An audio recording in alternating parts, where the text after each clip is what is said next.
Hey everyone, welcome back to another terrifying tale. In this episode, we have Eric Carter, a 29-year-old history graduate who just moved to the small, foggy town of Belmar, Vermont, after taking a job at the town's historic museum. Eric was struggling to pay his rent, and one day he found a listing for an old Victorian mansion. The home looked beautiful, massive, and the price was suspiciously cheap. Eric decided to take the risk and make an appointment. The real estate agent, an old man with trembling hands, warned him with a haunted look. Some homes remember, son, and some don't forget. But Eric laughed it off as a local superstition and moved in the very next day.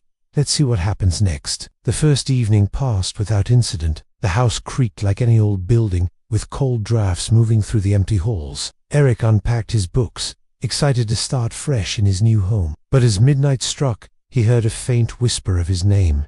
Eric, ...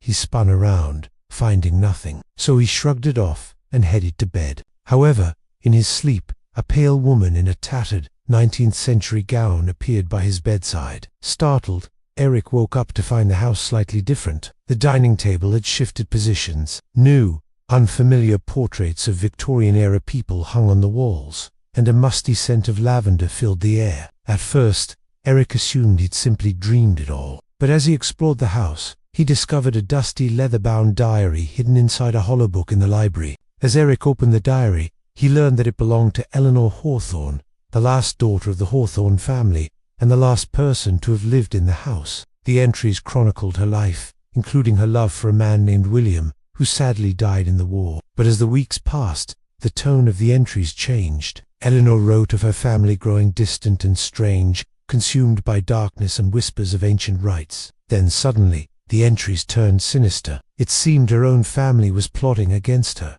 accusing her of witchcraft. And speaking of a pact made with something called the Hollow Man, the last entry sent a chill down Eric's spine. If you're reading this, whoever finds my diary, then you're already part of the house. It won't let you go. The thought of being trapped in the house like Eleanor was a chilling prospect. Concerned, Eric decided to visit the local diner to ask about the house and its former residents. The friendly townsfolk fell silent the moment he mentioned Hawthorne Manor. One elderly woman, seated in a corner booth, slowly turned to him, her eyes filled with fear. She whispered, "That place doesn't let people go," before falling silent again.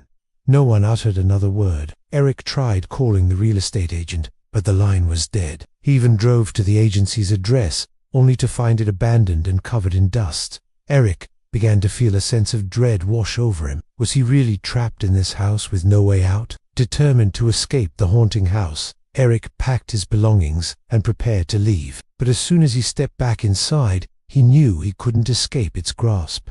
That night, while reading in the library, he heard the sound of footsteps pacing the floor above him. He also began noticing peculiar changes throughout the house. Furniture rearranged itself, new doors appeared, and entire rooms vanished. At times, he would catch glimpses of himself in the mirrors, but when he turned around, there was no one there. Mirrors were also fogging up and showing spectral figures behind him that weren't there when he turned around. He heard whispers of children laughing, a woman sobbing, and angry footsteps stomping the floors. The diary pages bled fresh ink, too, writing new warnings on their own. A spiral staircase also materialized overnight, leading to an attic Eric never saw before. In the attic, Eric found a trunk filled with odd items, including old photographs of other tenants from over the years. People who had rented the house and vanished without a trace. Among these faces, Eric spotted a recent photograph of himself, standing in the house, wearing the exact clothes from the previous day,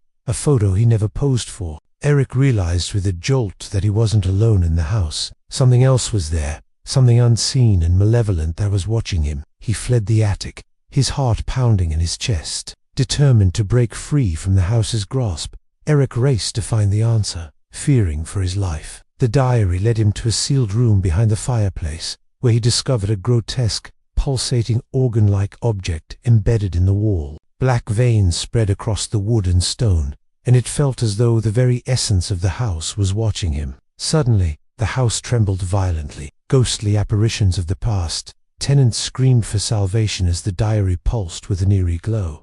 Moments later, a skeletal figure materialized before Eric. "You seek the heart," she rasped, her voice echoing with sorrow. "It is here." With a trembling hand, she pointed towards the wall, before fading into a wisp of smoke.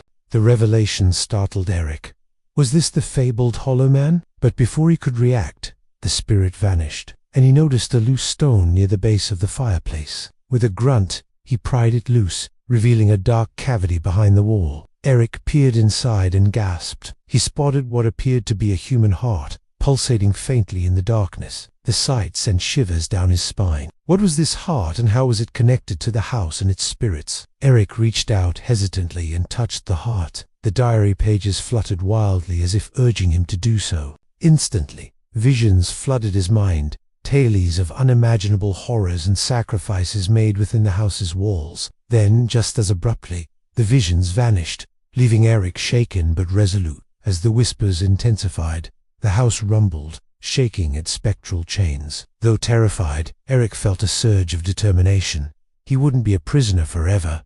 He had to escape. Grasping the heavy iron bars, he pried them open, revealing a narrow passage concealed behind the fireplace. Dust motes danced in the dim light, filtering through cracks in the wall. The air hung heavy with the scent of decay, and a low hum resonated from the depths of the tunnel. Summoning his courage, Eric descended into the darkness. The tunnel twisted and turned, each bend revealing more dust-covered relics from bygone eras. He found old trunks, yellowed letters, and faded portraits, each item hinting at a tragic story. But the closer Eric got to the end of the tunnel, the darker things became. Strange symbols were carved into the walls, and an oppressive presence seemed to watch him. Finally, the tunnel opened into a hidden basement. Moonlight streamed through a grimy window, illuminating a chamber filled with even more relics from the house's past. Books lay strewn across a table, their pages filled with arcane diagrams and incantations.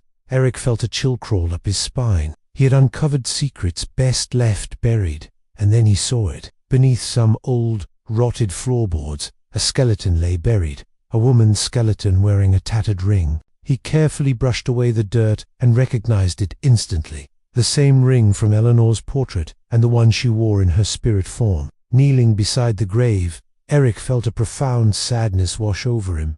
This was Eleanor Hawthorne. The diary slipped from his numb fingers and landed on the floor with a thud. Suddenly, Eleanor materialized before him, her translucent form shimmering in the moonlight. Her eyes were wide with sorrow and urgency. "You have to burn the heart," she whispered, her voice echoing with despair. "The house's heart before it takes you to." But Eric felt a deep connection to Eleanor, a sense of empathy for her plight, and as their eyes met, a spark of understanding ignited. He knew he couldn't destroy the heart without her. Together, they would find a way to break the curse and set both her and the house as other spirits free. But will Eric succeed in his quest, or will he become another victim of the house's curse? Find out in the next part.